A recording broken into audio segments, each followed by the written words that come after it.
कहाँ जा रहे हो भाई? भाई मैं जा रहा हूँ सीलमपुर मार्केट। सीलमपुर मार्केट में झाड़ू वाली गली के सामने बिल्कुल आया हुआ हूँ मैं इस वक्त। अच्छा अच्छा, क्या मिलता है भाई यहाँ पर? यहाँ पे बहुत प्यारे प्यारे आर्टिकल मिलते हैं भाईजान। ये देखो इतना प्यारा आर्टिकल है, आप देखते रह जाएंगे।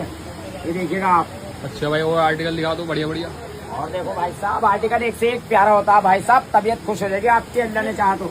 कैसे रहने वाले हैं ये कॉटन में? जी बहुत प्यारे हैं ये। ऐसा आर्टिकल होता है। ये देखो बुलबुल का बच्चा, ये देखो भाई साहब, बहनें देखती रह जाएंगी। एक से प्यारा एक आर्टिकल होते हैं। और मेरी बहनें जल्दी जल्दी आए और इस वाले आर्टिकल को लेके जाएंगे। देखिएगा आप, बहुत खूबसूरत, अलग अलग कलर है, अलग अलग डिजाइन है। ये देखिएगा आप। इसके लिए आना कहाँ पड़ेगा भाई? इसके लिए आना पड़ेगा सीलमपुर मार्केट, अली मस्जिद के सामने, झाड़ू वाली गली, जस्ट मार्केट के अंदर।